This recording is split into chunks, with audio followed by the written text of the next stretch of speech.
योग वशिष्ठ महारामायण सुनते रहने के लिए हमारे चैनल को सब्सक्राइब करें और बेल आइकन जरूर दबाएं।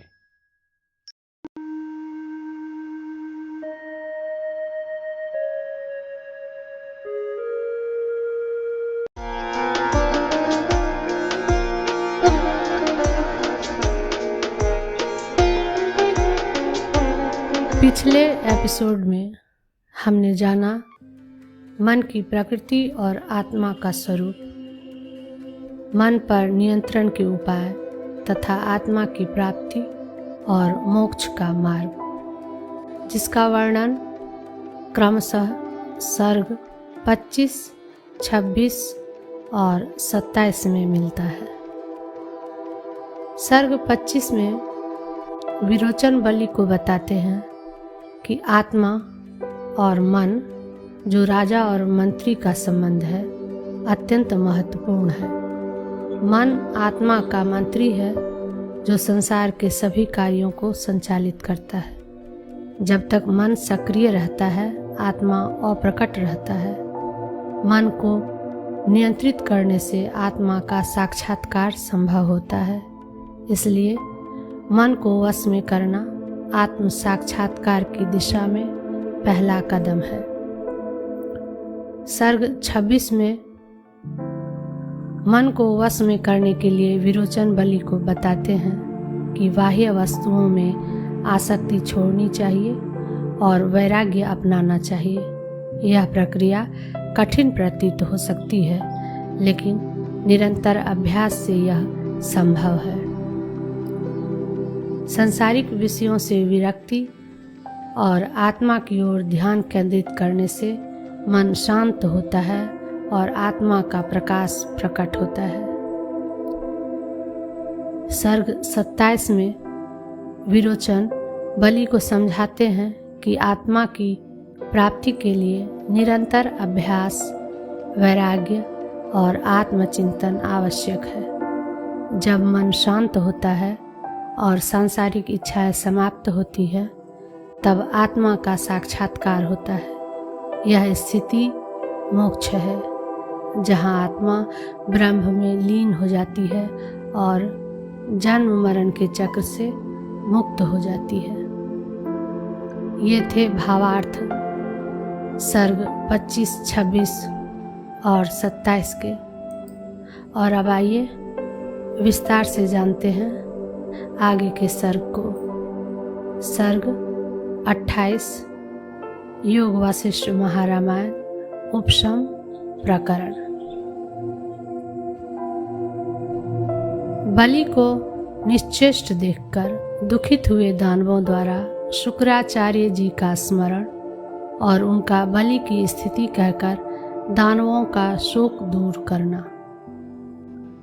श्री वशिष्ठ जी ने कहा, हे वत्स श्री रामचंद्र जी। तदंतर बलि के अनुचर वे दानव लोग स्फटिक के बने हुए बलि के निवासभूत ऊंचे राजमहल पर एक क्षण में चढ़ गए। वे अनुचर थे डिम्ब आदि धीर मंत्री, कुमुद आदि सामंत, सुर आदि राजा, वृत्त आदि सेनापति, हयग्रीव आदि सैनिक, चक्राज आदि बांधव, लडुक आदि मित्र, बल्लुक आदि प्रीतिकारी, कुबेर, यम, इंद्र आदि भेंट देने वाले देवता, सेवा करने का अवसर चाहने वाले यक्ष, विद्याधर और नाग, चंवर डुलाने वाली रंभा, तिलोत्तमा आदि अप्सराएं, सागर, नदियाँ, पर्व, दिशाएं, विदिशाएं अर्थात दिशा और विदिशाओं के देवता और उनमें अधिकारी रूप से नियुक्त लोग उस समय बलि की सेवा के लिए उस स्थान पर आ पहुँचे। इनके अतिरिक्त त्रैलोक्य के मध्य में निवास करने वाले बहुत से सिद्ध भी आए। सब ने, जिनकी मुकुटों की पंक्तियां झुक रही थी, बड़े आदर के साथ बलि को, जो ध्यान और मौन से समाधि में बैठा था और चित्र में लिखित चित्र के समान निश्चल था, प्रणाम किया। राजा बलि का दर्शन कर अवश्य कर्तव्य प्रणाम आदि कर चुके वे महाअसुर बलि के प्राणों का संदेह होने से विषादवश गंभीर हुए। उसी प्रसन्नता और आनंद देखने से विस्मित हुए, रोमांच आदि आनंद के चिन्ह न देखने से आनंदित और अपना रक्षक न देखने से भयभीत हुए। दानव मंत्रियों ने यहाँ पर क्या करना चाहिए यह विचार कर सब ज्ञाताओं में श्रेष्ठ गुरु शुक्राचार्य का स्मरण किया। चिंतन के पश्चात दैत्यों ने कल्पित दैदीप्यमान भार्गव का शरीर प्राप्त हुए गंधर्व नगर के समान देखा। असुरों द्वारा पूजे जा रहे और गुरु के उच्च आसन पर स्थित शुक्राचार्य जी ने ध्यान से चुपचाप बैठे हुए दानवराज बलि को देखा। दानवों पर प्रेम करने वाले श्री शुक्राचार्य जी ने क्षण भर विश्राम करके ध्यान से देखकर विचार करते हुए बलि को संसार भ्रम रहित, जिसका संसार रूपी भ्रम छीन हो गया था, जाना। तदंतर प्रकाशित करने वाली अपने शरीर की सैकड़ों किरणों से क्षीर सागर को भी नीचा दिखा रहे से गुरु ने हंसते हुए सभा में स्थित लोगों से यह वाक्य कहा। हे दैत्य लोगों, सिद्ध हुआ यह ऐश्वर्यशाली बलि अपने विचार से ही विमल पद को प्राप्त हुआ है। यह विश्रांति सुख का अतिशय है। हे श्रेष्ठ दानवों, इसलिए यह ऐसे ही समाधि में स्थित होकर निरतिशय आनंद रूप आत्मा में चिरस्थिति को प्राप्त हो और निर्विकार पद का साक्षात्कार करे। चिरकाल से थका हुआ सा यह चित्त भ्रांति रहित होकर विश्राम को प्राप्त हो रहा है। इसका संसार रूपी कोहरा शांत हो गया है। इससे आप लोग भाषण न कीजिए। जैसे पृथ्वी पर रात्रि के अंधकार, निद्रा आदि के शांत होने पर दिन को सूर्य का किरण समूह प्राप्त होता है, वैसे ही अज्ञान रूपी संकट के दूर होने पर अपना ही प्रकाश इसको प्राप्त हुआ है। समय आने पर यह स्वयं ही प्रबोध को ऐसे प्राप्त होगा जैसे कि बीज के संपुट से मैं अंकुर हूँ। इस प्रबोध से सुप्त मूर्त अंकुर प्रबोध को प्राप्त होता है। हे दानव नायकों, आप सब लोग राज्य कार्य करो। बलि 1000 वर्ष में समाधि से प्रबुद्ध होगा। गुरु के ऐसा कहने पर जैसे वृक्ष सूखी हुई मंजरी का त्याग करते हैं, वैसे ही वहां पर दैत्यों ने दर्प, कोप और दुख से उत्पन्न हुई चिंता का त्याग किया। तदंतर पहले जैसी राज्य व्यवस्था स्थापित कर रखी थी, उसी के अनुसार बलि के राज्य व्यवहार क्रम को स्थिर करके सब असुर अपने अपने व्यापार में निरत हुए। उस समय बाहर से आए हुए मनुष्य नागादि ने क्या किया, ऐसा प्रश्न होने पर कहते हैं, मनुष्य पृथ्वी को गए, नागराज आदि रसातल को गए, ग्रह अंतरिक्ष को गए, देव वृंद वृक्ष वृंद स्वर्ग को, कुलाचल आदि पर्वतों में अधिकृत देवता और दिक्पाल अपनी अपनी दिशाओं को, ऋक्ष वानर आदि यूथपति किष्किंधा आदि कंदराओं को व गरुड़ संपाति जटायु आदि आकाशचारी आकाश को गए। 28वां सर्ग समाप्त। सर्ग 29 उपशम प्रकरण। जीवन मुक्त बलि की राज्य संपत्ति और पाताल में बंधव का वर्णन एवं श्री रामचंद्र जी के लिए बलि के समान पूर्ण पद में स्थिति का उपदेश।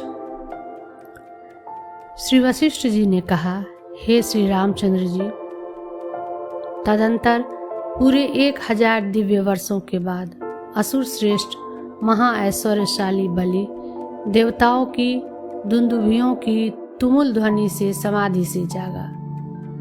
बलि के समाधि से जागने पर उस समय वह बलि का नगर ब्रह्मा जी के निवासभूत आकाश में सूर्य की किरणों के उदित होने पर जैसे कमल का तालाब विकास शोभा से सुशोभित होता है, वैसे ही सुशोभित हुआ।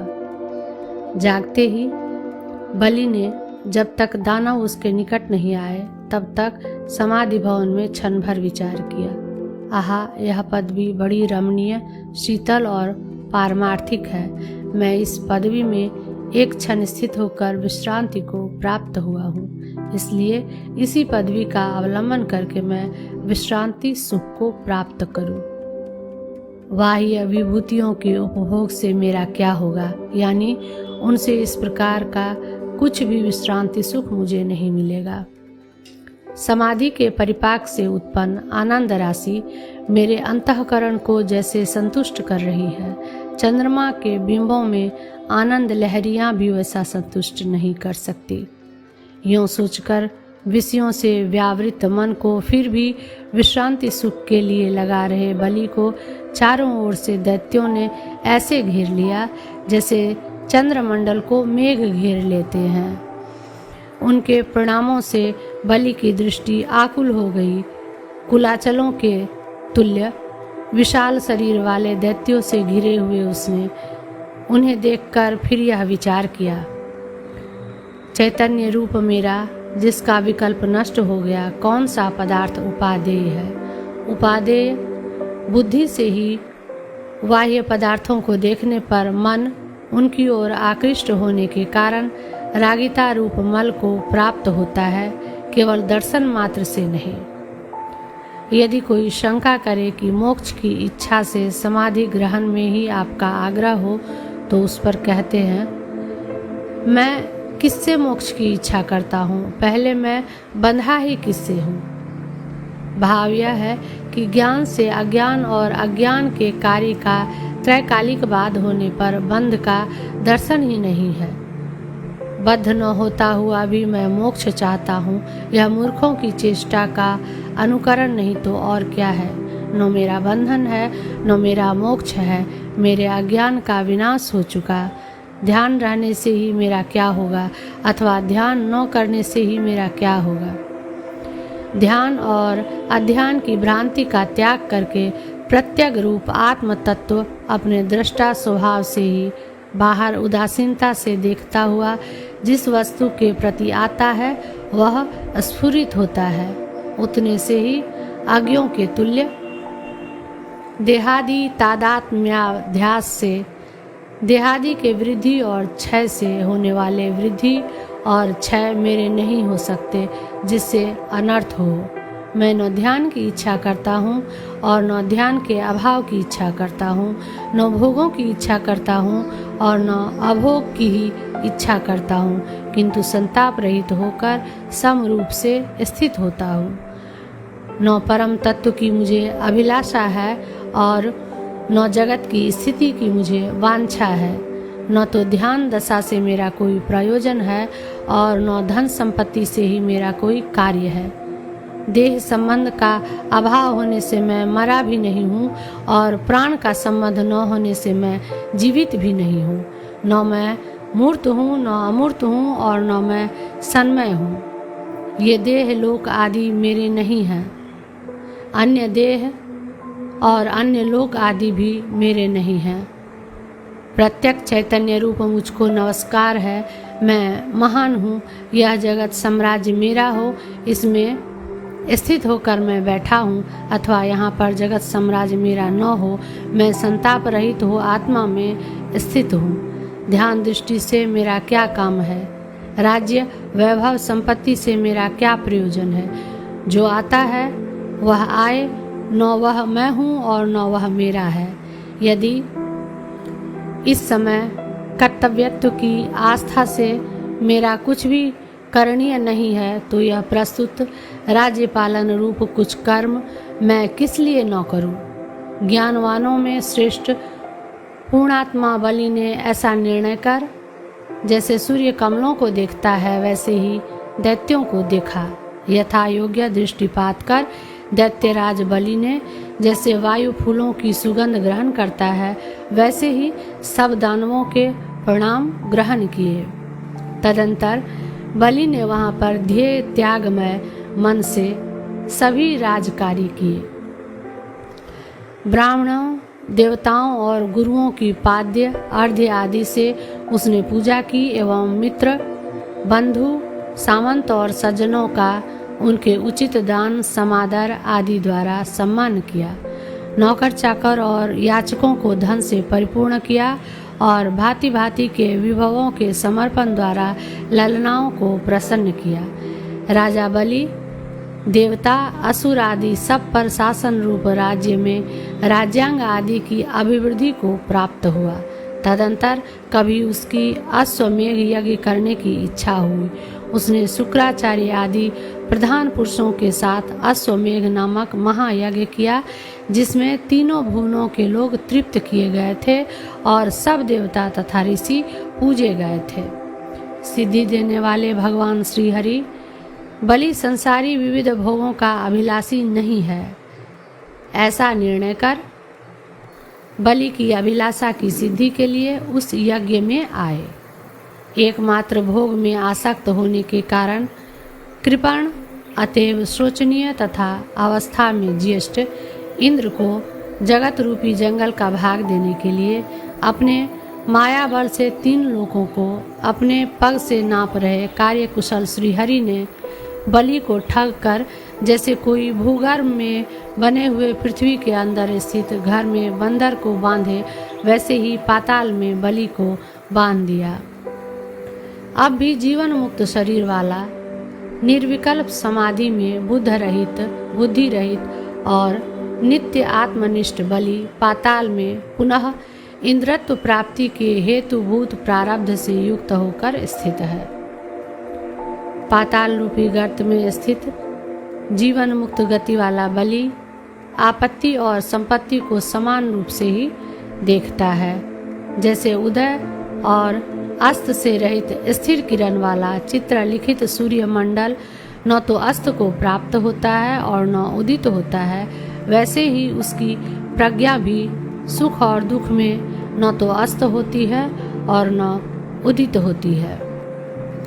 जीवन में आदर रखने वाले भोग लंपट पुरुषों के विभव और जन्मों के हजारों बार आविर्भाव और तिरोभाव चिरकाल तक देखकर बलि का मन भोगों में वैराग्य को प्राप्त हो गया। 10 करोड़ वर्ष तक लगातार तीनों लोकों का शासन करके अंत में वैराग्य को प्राप्त हुआ बलि का मन शांत हो गया और दुखों के हजारों बार आगमन और विनाश सैकड़ों संपत्ति और विपत्तियां बलि ने देखी। इसलिए कहाँ पर बलि आश्वासन को प्राप्त हो, यानी किस विषय में बलि को आश्वासन मिले। परिपूर्ण चित्त वाला बलि भोगों में अभिलाषा का त्याग कर नित्य आत्मनिष्ठ होकर पाताल के मध्य में यानी रसातल में जब तक विपत्ति का क्षय नहीं होता तब तक स्थित है। हे श्री रामचंद्र जी, फिर इस बलि को सारे जगत का इंद्र रूप से बहुत वर्षों तक शासन करना होगा। बलि को इंद्र पद की प्राप्ति से न संतोष है और न अपने पद से च्युत होने का दुख ही है। सब भावों में सम तथा सदा ही संतुष्ट चित्त बलि प्रारब्ध से प्राप्त वस्तु का उपभोग करता हुआ आकाश के समान स्वस्थ है। अब बलि के चरित्र का उपसंहार कर श्री रामचंद्र जी को उपदेश देते हैं। हे श्री रामचंद्र जी, बलि की यह ज्ञान प्राप्ति मैंने आपसे कही। इस दृष्टि का अवलंबन कर आप भी जीवन मुक्ति रूप अभ्युदय वाले हो। हे रघुवर, आप बलि के सदृश अपने विचार से मैं नित्य हूँ इस प्रकार के निश्चय से पौरुषपूर्वक अद्वैत पद को प्राप्त कीजिए। 10 करोड़ वर्ष तक लगातार तीनों लोकों पर शासन कर अंत में असुर श्रेष्ठ बलि भी वैराग्य को प्राप्त हुआ। हे शत्रुतापन, इसलिए अंत में अवश्य दुखदायी सभी भोगों का त्याग कर आप सत्य आनंद रूप दुख रहित परम पद को प्राप्त हो। हे श्री रामचंद्र जी, विविध प्रकार की विकृतियों की सृष्टि करने वाली इन दृश्य दृष्टियों को जैसे दूर से पर्वत शिलाएं रमणीय मालूम पड़ती है, वैसे रमणीय रूप से नहीं जानना चाहिए। पामर पुरुषों के व्यवहारों में प्रवृत्त हुए इस लोक और परलोक में दौड़ रहे इस मन को बांधकर हृदय रूपी कोठरी में स्थिर कीजिए। यदि कोई शंका करे कि शत्रु और मित्र में समदृष्टि कैसे हो सकती है, तो इस पर कहते हैं, आदित्य के समान सबको प्रकाशित करने वाले चैतन्य रूप आप ही सारे जगत में स्थित हैं। ऐसी अवस्था में शत्रु की देह में भी प्रकाशक आत्मरूप आप ही हैं। इसलिए वैषम्य दृष्टि होने का कोई कारण नहीं है। कौन आपका शत्रु है और कौन आपका आत्मीय है? क्यों वृथा आप यह शत्रु है, यह मित्र है, ऐसी भूल करते हैं?